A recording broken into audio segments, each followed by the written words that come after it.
ও রহমান তুমি আমার রহম করো, ও দয়াবান তুমি আমার দয়া করো।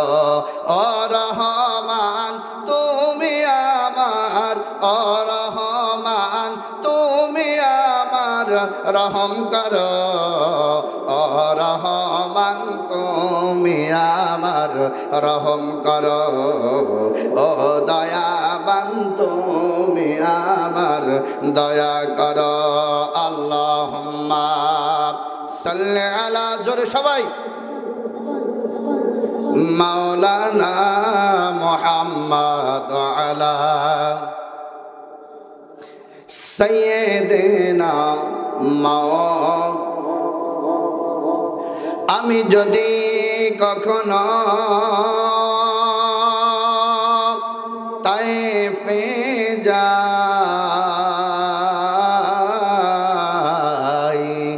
বলবো তায়েফে ডেকে বলে দাও তাই, বলে দাও তাই আজ আমাকে নবীজির এখন ঝরল কথায়, বলে দাও তাই আজ আমাকে নবীজির এখন ঝরল কথায়, বলে দাও তাই আজ আমাকে রাসূলের খুন ঝরল কথায়। আল্লাহুম্মা, আমার ওই ভাইটা রাত্রে 11টা শহীদ হয়েছে, মাঠে 11টায় মাঠে দিয়েছে, আপনি একটু ফিরে দিন। আলা আলি মা, আমি যদি কখনো ওহদে যাই,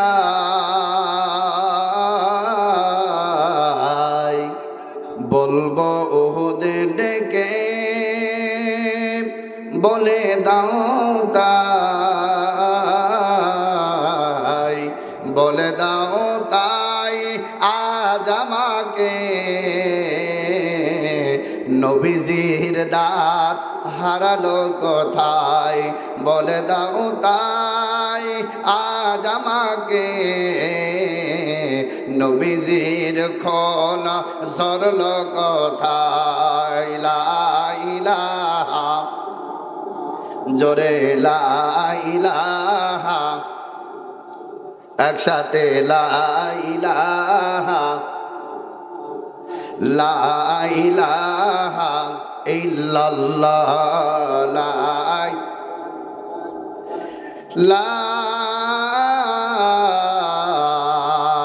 ইলাহা ইল্লাল্লাহ মুহাম্মাদুর রাসূলুল্লাহ।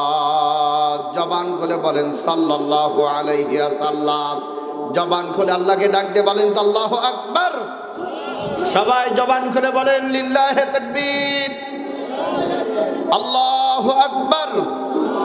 আমার সঙ্গে সবাই বলেন আল্লাহু আকবার, আল্লাহু আকবার, লা ইলাহা ইল্লাল্লাহ, আল্লাহু আকবার, আল্লাহু আকবার, ওয়ালিল্লাহিল হামদ।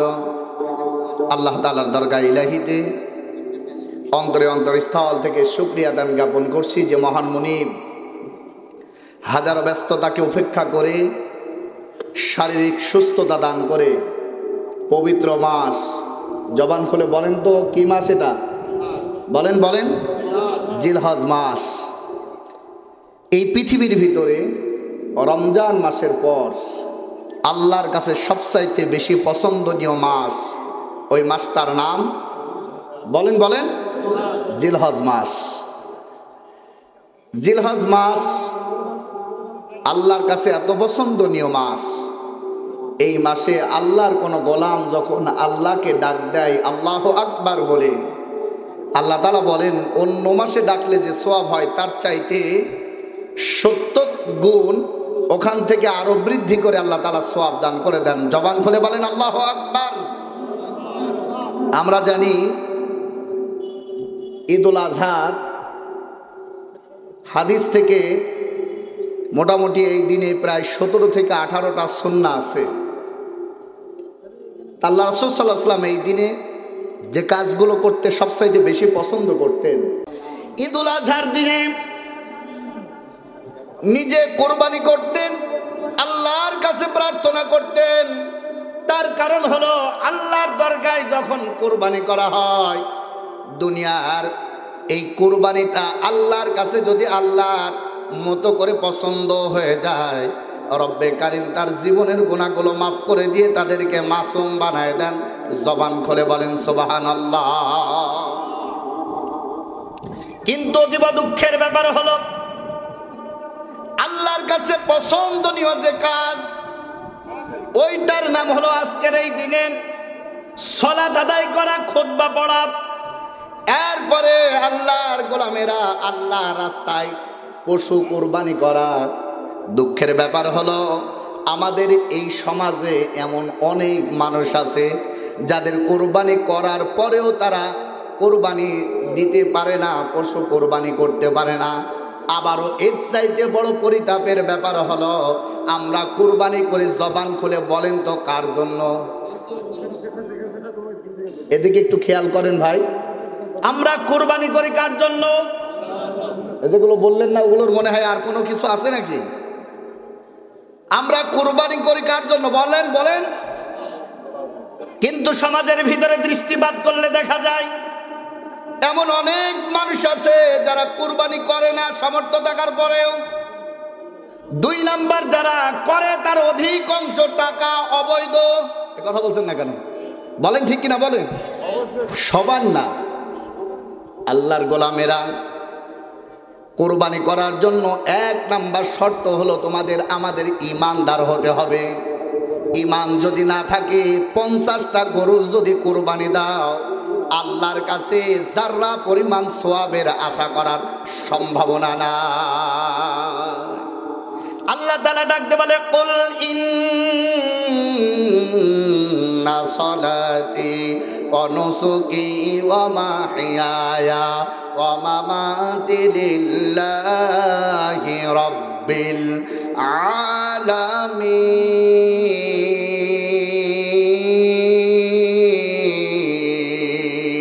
জবান করে বলেন আল্লাহু আকবার। আল্লাহ রাব্বুল আলামিন ডাক দিয়ে বলেন,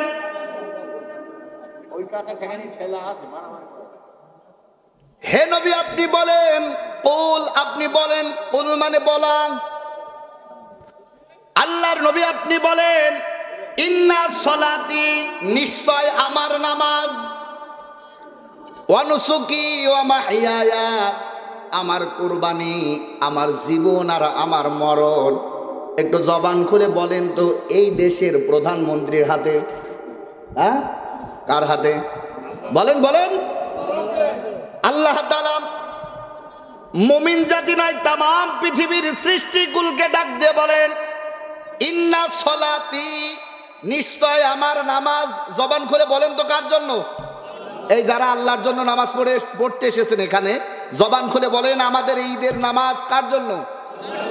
না সমাজ দেখানোর জন্য? জবান খুলে বলেন কার জন্য? 2 নাম্বার আল্লাহ বলেন ও নুসুকি। এই নুসুকির 3টা ব্যাখ্যা আছে। এই যে কুরবানি আমরা করি আল্লাহর বান্দারা, এই কুরবানিটাও ঠিক কার জন্য হওয়া লাগবে? অতীব দুঃখের ব্যাপার হলো আমাদের এই সমাজে এখন কুরবানি হয় বিভিন্ন কায়দায়। বিভিন্ন কায়দায় বলতে 1 নাম্বার কায়দা হলো সমাজে বসবাস করি, কুরবানি না দিলে কেমনই হয় তাই দেওয়া লাগে। 2 নাম্বার ছেলে গরুর গোশত খায় না, তাহলে ছাগল দেওয়া লাগবে। ছাগলের গোশত খায় না, গরু দেওয়া লাগবে। বিভিন্ন কায়দায় মাইন্ড সেট আপ তৈরি করি।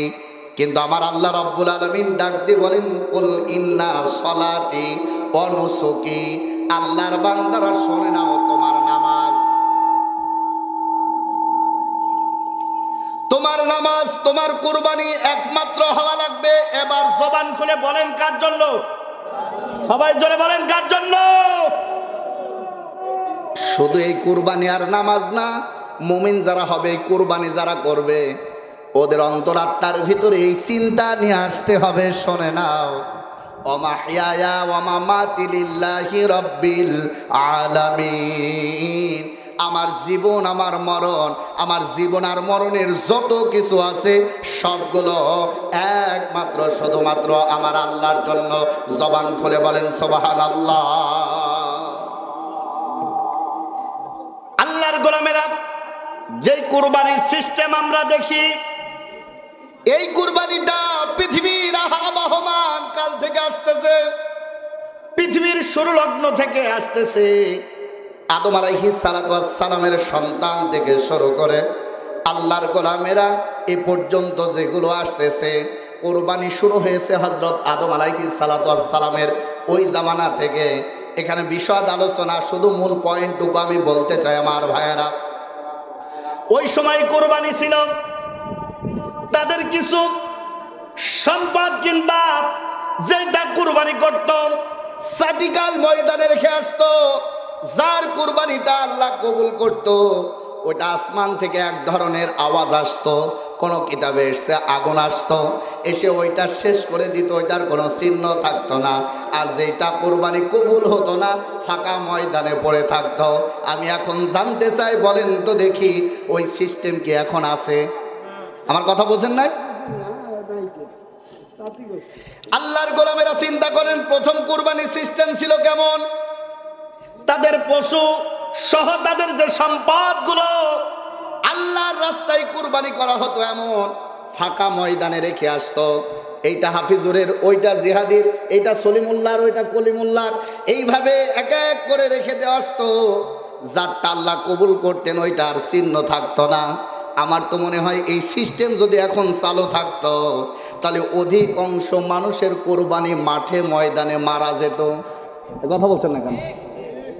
তার কারণ হলো, আল্লাহর গোলামেরা ওই কুরবানি যদি এখন চালু থাকতো, মনে করেন আমি দিলাম গরু, আরেকজন দিল উট, আরেকজন দিল ছাগল, আরেকজন দিল ভেড়া। আল্লাহর বান্দারা চিন্তা করেন, যারটা কবুল হবে না ওইটা ওই জায়গায় পড়ে থাকবে। তাহলে সমাজে বোঝা যেত কোনটা 2 নাম্বার আর কোনটা 1 নাম্বার। কথা বলছেন না কেন? তার কারণ অনেকেই তো সমাজ রক্ষা করার জন্য কুরবানি দেয়, অনেকেই তো নিজের ব্যক্তিত্ব প্রকাশ করার জন্য কুরবানি করে। ভাইয়ের আমার, কুরবানি হতে হবে একমাত্র আল্লাহ রাব্বুল আলামিনের জন্য। আল্লাহ রাব্বুল আলামিনের জন্য যে কোরবানিটা হয়, ওই কোরবানিটা আল্লাহর বান্দারা কুরবানি যদি কবুল হয়ে যায়, এর বদৌলতে হাদিসের রিওয়ায়েতে এসেছে আমাদের বিপজ্জনক জায়গা আছে 5টা। 1 নম্বরে মৃত্যু, 2 নম্বরে কবর, 3 নম্বরে ফুলসিরাত। এই ফুলসিরাতের যে সাকব, যেই ব্রিজ, যেই কালভার্ট, এই কুরবানি যদি কবুল হয়ে যায়, শোনে নাও, আল্লাহর নবী বলেন এই কুরবানির গোশত, রক্ত, শিং কিংবা কোনো কিছু আল্লাহর দরগায় কবুল হয় না। কিন্তু শোনে নাও, এইগুলো মানুষ খায়। পরকালীন জীবনে এই পশুর মাধ্যমে আল্লাহ রাব্বুল আলামিন এই ময়দানটা পার করে দিতে পারেন। বলেন সুবহানাল্লাহ। 5টা বিপজ্জনক জায়গা, তার ভিতরে হলো ফুলসিরাত একটা। ফুলসিরাত যেমন হাজার হাজার লক্ষ লক্ষ কিলোমিটার থেকে জাহান্নামকে আল্লাহ রাব্বুল আলামিন টেনে নিয়ে আসবেন। জাহান্নাম থাকবে নিচে, আর ফুলসিরাতটা থাকবে জাহান্নামের উপরিভাগ দিয়ে। আল্লাহর বান্দারা এই ফুলসিরাত একেবারে চিকুন, একেবারে ধারালো, এত বেশি ধারালো, নিমিষের ভিতরে টুকরা টুকরা হয়ে যাবে আল্লাহর বান্দারা। আর যার আমল ভালো হবে, যার কুরবানি কবুল হবে, এর বদৌলতে আমার আল্লাহ এই সাঁকো ব্রিজ, এই ফুলসিরাত নিমিষের ভিতরে পার করে দেবে, মানুষ বুঝতেও পারবে না। বলেন সুবহানাল্লাহ। আর দুনিয়ার ভিতরে যারা লোক দেখানোর জন্য, নিজের ব্যক্তিত্ব প্রকাশ করার জন্য কুরবানি করে, আল্লাহর বান্দারা যাদের কুরবানি, যাদের নামাজ, যাদের জীবন আর মরণ আল্লাহর দরগায় কবুল হয় না, ওরাও ফুলসিরাতের ওই পথ পাড়ি দেবে। কিন্তু পথ পাড়ি দেওয়ার পর নিচে তাকায় দেখবে জাহান্নামের আগুন দাও দাও করে জ্বলতেছে। আল্লাহর বান্দারা, কিছু মানুষ চিৎকার করতেছে, আমল নামা ভালো না হওয়ার কারণে ওরা নিমিষের ভিতরে পড়ে যাবে জাহান্নামের ওই আগুনের ভিতরে। আল্লাহর গোলামেরা ওই জাহান্নামের আগুনে দাও দাও করা আগুনের ভিতরে জ্বলতে থাকবে। আল্লাহর বান্দারা ওই ফুলসিরাত পাড়ি দেওয়ার জন্য আজকের এই সমাজের যে কুরবানি আমরা করে থাকি, এই কুরবানির পশুটা আল্লাহ রাব্বুল আলামিন কাজে লাগাতে পারেন, বলেন সুবহানাল্লাহ। আল্লাহর বান্দারা কিন্তু এই সামাজিকভাবে আমরা যে সুন্নাত পালন করি, সামাজিকভাবে যে কুরবানিটা আমরা পালন করি, এটা আমাদের মিল্লাতা আবিকুম ইব্রাহিম, ইব্রাহিম আলাইহিস সালাতু ওয়াস সালামের থেকে পাওয়া। আল্লাহর বান্দারা কান্ত আপন জনের আমার, ইব্রাহিম আলাইহিস সালাতু ওয়াস সালাম থেকে আমরা এটা পেলাম। কিন্তু আমরা শুধু মনে করি খাওয়া দাওয়া এটাই শেষ। কি কায়দায় কুরবানি হয়েছে এটা অন্তরকরণ একটু জাগ্রত করে দেখেন আল্লাহর গোলামেরা। আল্লাহ রাব্বুল আলামিনের হাবিব, আমাদের জাতির পিতা ইব্রাহিম আলাইহিস সালাতু ওয়াস সালাম, আল্লাহ ডাকতে বলে মিল্লাতা আবিকুম ইব্রাহিম হুয়া সাম্মাকুমুল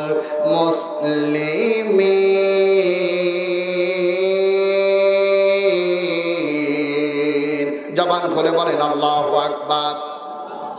মুসলিম মিল্লাতকে আল্লাহ ডাক দিয়ে বলেন, শুনে নাও, তোমরা যারা আসলিম তু এই সংবাদ তোমাদের জবান দিয়ে প্রকাশ করেছো, শুনে নাও, এই মুসলিম জাতির জন্য একটা জাতির পিতা তৈরি করে দিলাম, ওর নাম হলো ইব্রাহিম আলাইহিস সালাতু ওয়াস সালাম। আর ওখান থেকে আমরা কুরবানি পেয়েছি। আল্লাহর গোলামেরা, ইব্রাহিম আলাইহিস সালাতু ওয়াস সালাম প্রথম স্ত্রী গ্রহণ করলেন, নাম হলো সারা। ঘটনা বলা আমার উদ্দেশ্য না, শিক্ষা দেওয়ার জন্য বলতেছি আমার ভাইয়েরা। দ্বিতীয় স্ত্রীর নাম হলো হাজেরা। এই প্রথম স্ত্রী ৮৬ মতান্তরে ৯০ বছর বয়স হয়ে যায়, কোনো সন্তানাদি নাই। আল্লাহর গোলামেরা, বিবি সারা নিজে দায়িত্ব নিয়ে আল্লাহর গোলামেরা আর একটা বিবাহ দিয়ে দিল। হযরত ইব্রাহিম আলাইহিস সালাতু ওয়াস সালামকে ডেকে বলতেছে, ও আমার প্রাণপ্রিয় স্বামী ইব্রাহিম, শুনে নাও, আমি তোমাকে বিবাহ দিতে পারি, কিন্তু ওই বিবাহর জন্য আমি যাকে চয়েস করেছি ওর নাম হলো হাজেরা। হাজেরাকে যদি বিবাহ করো, আমি নিজে থেকে তোমার বিবাহ সম্পন্ন করব, বলেন সুবহানাল্লাহ। আমার ভাইয়েরা, এরপরে হাজেরা আলাইহিস সালাতু ওয়াস সালামের সঙ্গে বিবাহ হয়ে গেল। এর ভিতর থেকে আল্লাহর গোলামেরা দোয়া প্রার্থনা করা শুরু করলেন। আগে করছিলেন সারা এবং ইব্রাহিম আলাইহিস সালাতু ওয়াস সালাম, এদের সঙ্গে আর একজন যোগ হলো, ওর নাম হলো হাজেরা রাদিয়াল্লাহু তাআলা। আর আল্লাহর গোলামেরা তিনজন মিলে দোয়া করছে, রব্বি হাবলি মিনাস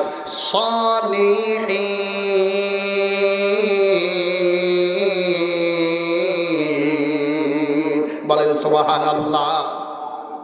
৯০ বছর বয়সে একটা সন্তান পেলেন, নাম কি? বলেন বলেন বলেন, নাম কি? তার কারণ আমার ভাইয়েরা, আল্লাহ যাদেরকে বেশি ভালোবাসেন দুনিয়ার প্রতিটা পরতে তাদের পরীক্ষাটা বেশিই নেন, ঠিক কিনা জোরে বলেন তো ভাইয়েরা আমার। আমাদের জাতির পিতা আল্লাহ এমনি বানায় নাই, তার জীবনে যত বড় বড় পরীক্ষা তিনি দিয়েছেন আল্লাহর বান্দারা একমাত্র বিশ্ব নবী ছাড়া এত বড় বড় পরীক্ষা আর কেউ দেয় নাই।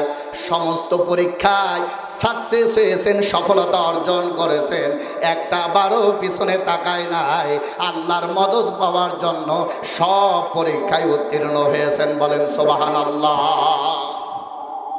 আমার ভাইয়ের, আমার বন্ধুরা, ৯০ বছর বয়স হয়ে গেল, সন্তানাদি নাই।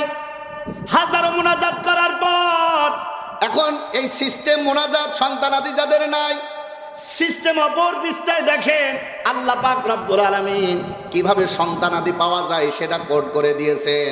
আমাদের যাদের সন্তানাদি হয় না, আমাদের আল্লাহকে বাদ দিয়ে কত বাপের দরবার মারা হয়ে যায় তার হিসাব নাই। কথা বলেন ঠিক কিনা? বলেন তো দেখি, সন্তান দেওয়ার মালিক জোরে বলেন, আরো জোরে, সন্তান দেওয়ার মালিক কে? তাহলে এই যে আমরা বিভিন্ন দরবারে যাই, ও সন্তান দেওয়ার ক্ষমতা আছে? এই দুনিয়ায় এমন অনেক বাপ আছে যাদের ছেলে পিলে নাই।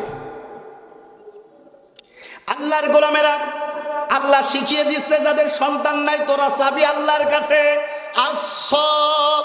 আস-সাবিরিনা ওয়াস-সাদিকিনা ওয়াল কানিতিনা ওয়াল মুনফিকিনা ওয়াল মুস্তাগফিরিনা বিল আসহার।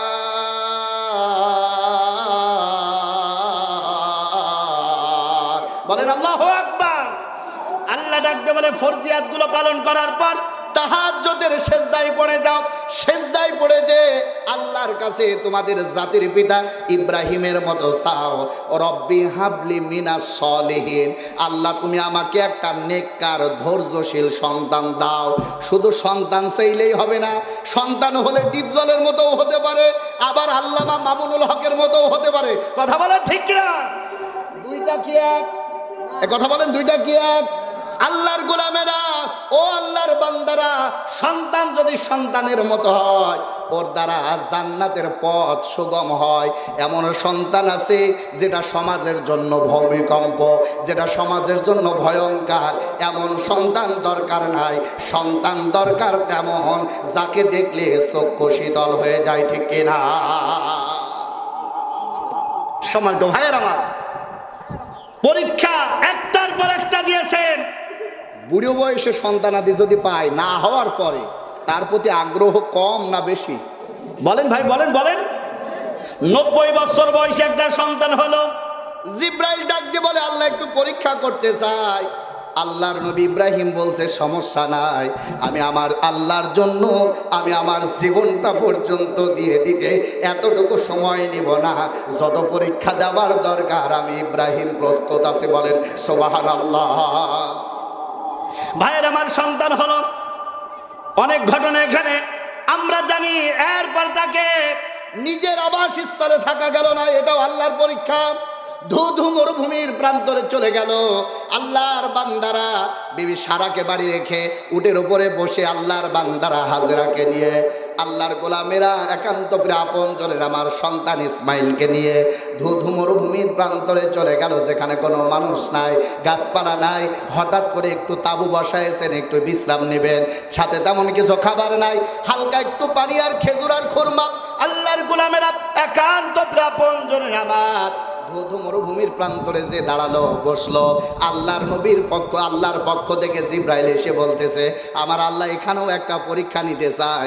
ইব্রাহিম বলছে কোনো সমস্যা নাই, আমি ইব্রাহিম পরীক্ষা দিতে প্রস্তুত হয়ে গেলাম। বলেন সুবহানাল্লাহ। আল্লাহর গোলামেরা, আল্লাহর পক্ষ থেকে আদেশ আসলো, সন্তানকে রেখে বিবিকে রেখে চলে যাও নিজের আবাসস্থল সিরিয়ার দিকে। সৌদি আরবে আর থাকা যাবে না। সন্তান আর স্ত্রীকে রেখে আল্লাহর বান্দারা চলে গেল, কিন্তু চোখের ভিতরে টপ টপ টপ টপ করে পানি আসলো। আল্লাহ 90 বছর বয়সে একটা সন্তান দিলে, আল্লাহ তোমার কাছে ধৈর্যশীল একটা সন্তান চালাম, রব্বে কারিম তুমি তা দান করলে আবার তাকে রেখে চলে যেতে বলতেছ। জানি না এর ভিতরে কি খেলা আছে, কিন্তু শুনে নাও, আমি ইব্রাহিম এতটুকু প্রমাণ দুর্বল নয়। আমি যখন ইচ্ছা তখনই তোমার ইমানের পরীক্ষা দেব, এতটুকু দুর্বল আমাকে করতে পারবা না। বলেন সুবহানাল্লাহ। আহাসিবান্নাস আইয়াতরাকু আইয়াকালু আমান্না।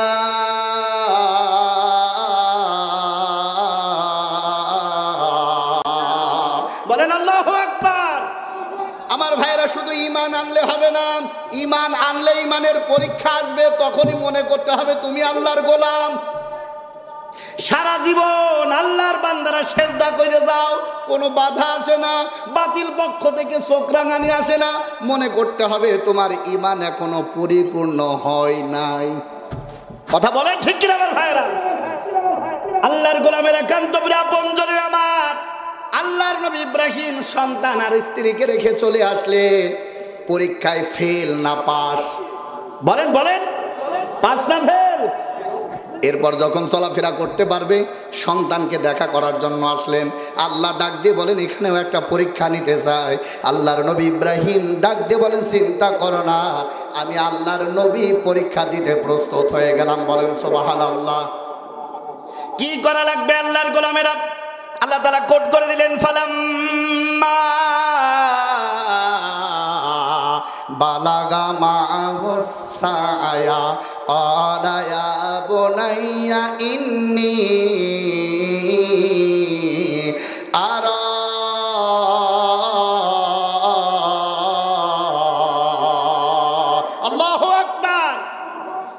সময় তো ভাইরা 7:16 বাজে, আমরা নির্দিষ্ট টাইমেই ইনশাল্লাহ জামাত শুরু করব। আর মাত্র 14 মিনিট সময় বাকি আছে। এখনো যারা এদিকে ওদিকে ঘোরাফেরা করতেছেন, দ্রুত আপনারা কাতারবদ্ধভাবে বসে যান। আমরা নির্দিষ্ট সময় ইনশাআল্লাহ জামাত শুরু করব। আল্লাহর যতটুকু শক্তি আমাদেরকে দিয়েছেন, সব শক্তি দিয়ে আল্লাহকে ডাক দিয়ে বলেন তো আল্লাহু আকবার। জবান খুলে বলেন লিল্লাহি তাকবীর, আল্লাহু আকবার, আল্লাহু আকবার, লা ইলাহা ইল্লাল্লাহ, আল্লাহু আকবার, আল্লাহু আকবার, ওয়ালিল্লাহিল হামদ। আল্লাহর গোলামেরা, আল্লাহর নবী ইব্রাহিম সন্তানের কাছে আসলো। আমাদের সমাজে একটা কথা আছে, বাপ কা বেটা সিপাই কা ঘোড়া, কিছু না হোক থোড়া থোড়া। আসলে এটা ভুল কথা। যেটা ওই কায়দায় হয় ওইটা পরিপূর্ণই হয়, বলেন না সুবহানাল্লাহ। আল্লাহ ডাকতে বলে ফালাম্মা বালাগা, এরপর যখন চলাফেরা শুরু করে দিল, ইব্রাহিম নবী কিন্তু এতদিন আর কোনো খোঁজ নাই, সন্তানের কাছে আসলো। কি বলতেছে? ক্বালা ইয়া বুনাইয়া ইন্নী আরা ফিল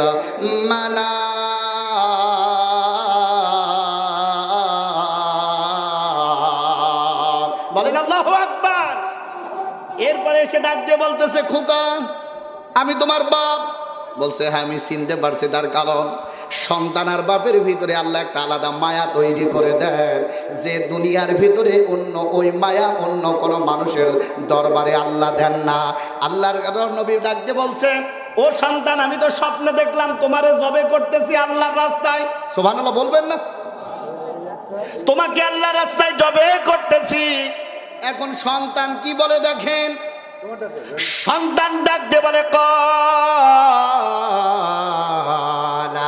ইয়া আবাতি ফাল মা তুমার সাতাজিদুনি ইনশা আল্লাহ।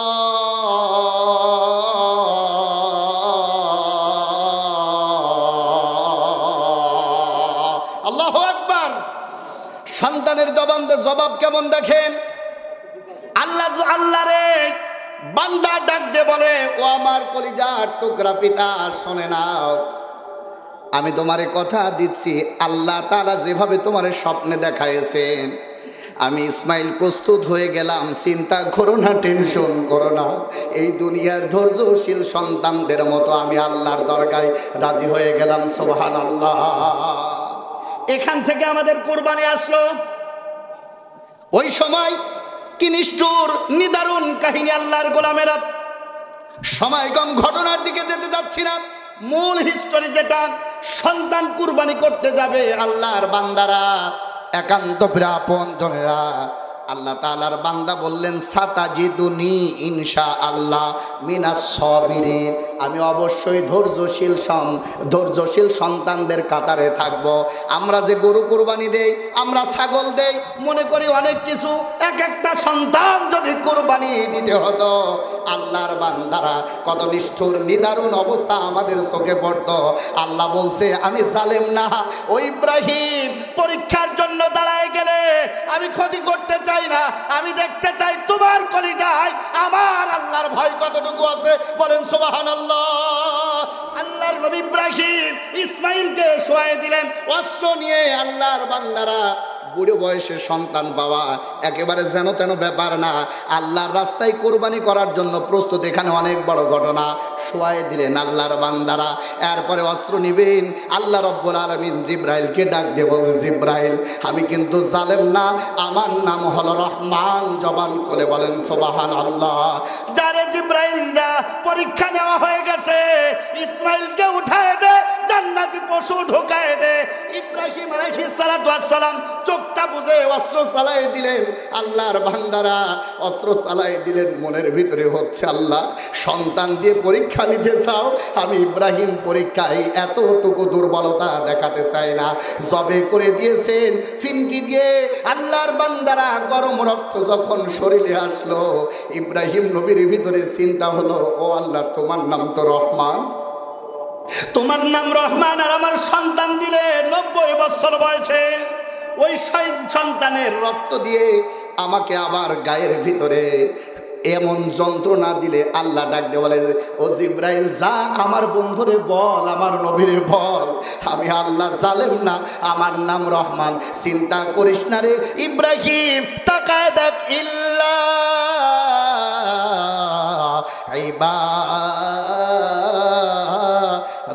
ইবাদাল্লাহ, তাকায় দেখ ওটা তোর সন্তান না। তাকায় দেখতেছে ইসমাইল খাড়া হয়ে আছে, আল্লাহর জান্নাতি পশু, তার রক্ত গল গল করে পড়তেছে। সুবহানাল্লাহ। আল্লাহর নবী বলে, যারা ইখলাসের সাথে আল্লাহর জন্য কুরবানি করে, জান্নাতি পশু আল্লাহর গোলামেরা যেভাবে ইব্রাহিম জবাই করলো, এই দুনিয়ার ভিতরে আল্লাহকে ভালোবেসে যারা পশু কোরবানি করে, এর বদৌলতে ফুলসিরাত পার করে দিয়ে আমার আল্লাহ ইমানদারের খাতারে তাদের নাম লেখায় দেয়। বলেন সুবহানাল্লাহ।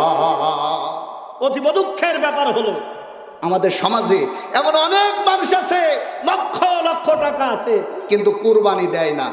আছে না নাই? বলেন বলেন। আল্লাহর নবীর ভাষ্য দেখেন আমার ভাইয়েরা।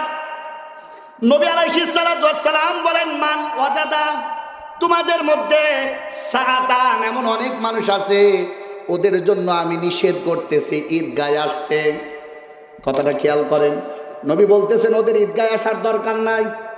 যাদের সামর্থ্য আছে কিন্তু ওরা কুরবানি করে না, আমার মনে হয় যারা কুরবানি দেওয়ার মতো তারা যদি কুরবানি দিত, তাহলে গোশত দেওয়ার লোক খুঁজে পাওয়া যেত না। কথা বলছেন না কেন? আবার সিস্টেম অপর বিস্তায় দেখেন, কুরবানি করে আমার স্ট্যাটাস বজায় রাখার জন্য। আল্লাহ যদি বলতো যাদের একটা সন্তান আছে জবাই কর, ইমানদার হলে তাই করা লাগতো কিনা বলেন তো? আল্লাহ জালেম না, আল্লাহর নাম হলো রহমান। ওখান থেকে আমার আল্লাহ ফিরায় দিয়ে আল্লাহ রাব্বুল আলামিন ডাক দিয়ে বলেন, শুনে নাও, আজকের এই সমাজে যারা তাকওয়ার ভিত্তিতে পশু কুরবানি করে, সন্তান জবাই করলে যে সওয়াব হতো, আল্লাহ রাব্বুল আলামিন ওইরূপ সওয়াব আল্লাহর রাস্তায় কুরবানি করার জন্য আল্লাহর বান্দাদেরকে দান করে দেন। সুবহানাল্লাহ। এত বড় আমল থেকে আমরা ফারাক। এখন কথায় আসেন, কুরবানি দিলেই যে কবুল হবে এর কোনো ভিত্তি নেই। আছে? কুরবানি কবুল হওয়ার জন্য সূরা হজ 36 নম্বর আয়াত আল্লাহ ডাক দিয়ে বলে, কুরবানি কবুল হওয়ার জন্য শর্ত হলো 4টা। একটু জবান খুলে বলেন কয়টা? সবাই আরো জোরে সবাই। কুরবানি যে আপনি গরু জবাই করছেন, রক্তে বন্যা বয়ে যাচ্ছে, আসলে কবুল হচ্ছে কিনা এটাও তো একটা জানার একটা ব্যাপার, নাকি? জোরে বলেন। আসুন আল্লাহ রাব্বুল আলামিন বলেন, আল্লাযীনা ইযা যুকিরাল্লাহু ওয়াজিলাত কুলুবুহুম ওয়াস-সাবিরিনা আলা মা আসাবাহুম।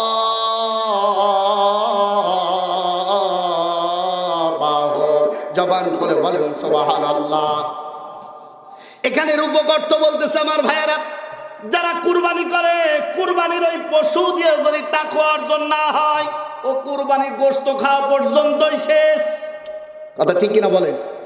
1 নাম্বার, আপনি যখন কুরবানি করতেছেন আপনার মনের ভিতরে নাড়া দিতে হবে, এই সুন্নাতটা পেয়েছি আমাদের জাতির পিতা ইব্রাহিম আলাইহিস সালাম থেকে। এখন আমার কথা হলো, উনি সন্তান জবাই করার জন্য কি তাকওয়া অর্জন করেছিলেন?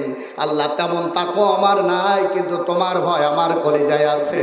রব্বে কারীম, এই পশু কুরবানির ওসিলা করে আমার জীবনের গুনাহগুলো তুমি মাফ করে দাও। এই চিন্তা চেতনা যদি কারোর থাকে, আল্লাহ রব্বুল আলামিন বলছেন তাহলে কুরবানি কবুল হবে। বলেন সুবহানাল্লাহ। এবার বলেন তো, এটা কি মোল্লার কথা না আল্লাহর কথা? বলেন, জোরে বলেন, জোরে বলেন। তাহলে কুরবানি কবুল হবে 1 নম্বরে তাকওয়া থাকা লাগবে। কথা ঠিক কিনা ধরে বলেন আমার ভাইয়ের, আমার বন্ধুরা, একটু তাকবীর দেন তো। লিল্লাহে তাকবীর, আল্লাহু আকবার। এতগুলো মানুষ তাকবীর দিচ্ছে তো মনে হচ্ছে যে বিড়ালের ঘুম ভাঙবে না তার লোক নাকি? এই তাকবীরও যারা দিতে পারে না, তাদের কুরবানি আল্লাহর দরগায় কবুল হওয়ার কোনো সম্ভাবনা নাই। মনে হচ্ছে কি একটা লজ্জার বিষয়। অথচ ঈদুল আজহাতে আল্লাহর নবী সবচাইতে বেশি পছন্দ করতেন 4টা কাজ, তার ভিতরে অন্যতম হচ্ছে তাকবীর পড়া। বলেন লিল্লাহে তাকবীর। এইবার আমার সঙ্গে বলেন আল্লাহু আকবার, আল্লাহু আকবার, লা ইল্লাল্লাহ, আল্লাহু আকবার, আল্লাহু আকবার, ওয়ালিল্লাহিল হামদ। চারটা কাজ থাকা লাগবে। এই কথা বলে আমরা জামাত শুরু করবো ইনশাল্লাহ। আমাদের জামাতের সময় হয়ে যাচ্ছে 27 বাজে। আমরা এখনো যারা ঘোরাফেরা করতেছে ভাইরা আমার, খুব দ্রুত আমরা কাতারবদ্ধভাবে বসে যাই। আর মাত্র 4 মিনিট 27, আর মাত্র 3 মিনিট। 3 মিনিটের ভিতরে আমরা জামাত শুরু করবো ইনশাআল্লাহ। আমরা সময়ের দিকে খেয়াল করে, এখনো যারা ঘোরাফেরা করতেছেন দ্রুত আসেন ভাই, দ্রুত আসেন, আমরা এখনই জামাত শুরু করবো ইনশাআল্লাহ।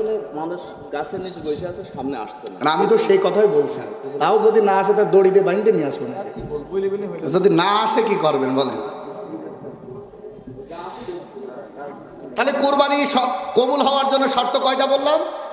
জোরে বলেন, আরো জোরে। তাহলে এই সলিউশন আমরা নিয়ে যাব।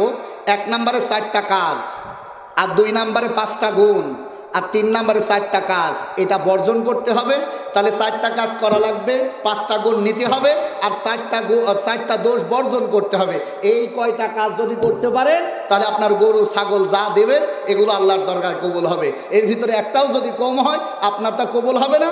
আপনি উলামায়ে আলগা হন, আর যত বড় হাজী সাহেব হন, আর যত বড় জুব্বাধারী হন, আপনার দোয়া আল্লাহ কবুল করবে না, আপনার কুরবানিও কবুল করবে না। এই কয়টা শর্ত আমরা শুনবো ইনশাআল্লাহ। আর জোরে বলেন। এটা আমার কথা না, এটা কোনো দুনিয়ার মানুষের কথা না। এই কথা বলেছেন আল্লাহ সূরাতুল হজ 35 নম্বর আয়াত। যারা আরবি পড়তে পারেন এগুলো আপনারা দেখে নেবেন, যেহেতু আমাদের সময় নাই। 1 নম্বরে তাকওয়া অর্জন হতে হবে। 1 নম্বরে কি? তার মানে বুকের ভিতরে, কলিজার ভিতরে একটা প্রকম্পন তৈরি হতে হবে। আল্লাহ, আমার তো সন্তান আছে একটা, যদি আল্লাহ জারি করে রাখতো আর ওটাই যদি দিতে হতো তাহলে আমি তো নিঃসন্তান হয়ে যেতাম। আল্লাহর নবী ইব্রাহিম নিজের সন্তান দিতে পর্যন্ত কষ্ট পাই নাই, তাহলে আমি আল্লাহর রাস্তায় গরু কুরবানি দেব, খাসি কুরবানি দেব, দুম্বা দেব, এটা মানুষ দেখানোর জন্য না, এটা দিতে হবে একমাত্র আল্লাহর জন্য। জোরে বলেন ঠিক কিনা? আল্লাহর জন্য কুরবানি আমাদের কম হয় না বেশি হয়? হ্যাঁ বলেন বলেন। বেশি হলে তো এই অবস্থা হতো না। আল্লাহর গোলামের 1 নম্বরে হলো তাকওয়া। 1 নম্বরে কি? 2 নম্বরে হলো নামাজ। 2 নম্বরে কি? আকামুস সালাত, নামাজ পড়া, না নামাজ কায়েম করা। আল্লাহর বান্দারা 2 নাম্বার, যাদের নামাজ নাই তাদের, এটা আল্লাহর কথা, যাদের নামাজ নাই তাদের কুরবানি নাই। আমার কথায় কষ্ট পেলেন? বলেন বলেন বলেন। যাদের নামাজ নাই তাদের কুরবানি আছে, এ কথা কার? তাহলে আপনার কুরবানি যদি দিতে হয় তাহলে আপনার 5 ওয়াক্ত নামাজে শামিল হতে হবে ভাই। যদি নামাজ না দিয়ে শুধু গরু দিয়ে গোপে তেল দিয়ে ঘুরে বেড়ান, ও গরু আল্লাহর কাছে এতটুকু কবুল হবে বলে সম্ভাবনা নাই। তাহলে 1 নম্বরে তাকওয়া, আর 2 নম্বরে কি? সবাই জোরে বলেন, আরো জোরে, আরো জোরে। তবে হরিপুরে যারা কোরবানি দেয় তারা নামাজ পড়ে, 5 ওয়াক্ত না পড়লেও ওই এই ঈদুল আজহার ফজরের নামাজ ওরা কাজা করে না। তার কারণ অন্য দিনে যে মুসল্লি পাওয়া যায়, এই দিনে মুসল্লি আমাদের আরো বেশি পাওয়া যায়। আসুন আল্লাহর কাছে আমরা প্রার্থনা জানাই, যারা কুরবানি করতেছি আজকের থেকে নিয়ত করবো, আল্লাহ আমরা নামাজ ছেড়ে দেব না। সাউন্ড কমিটি জোরে বলেন, নামাজ ছেড়ে দেব। আল্লাহ কবুল করুক। জবান খুলে বলেন আমিন।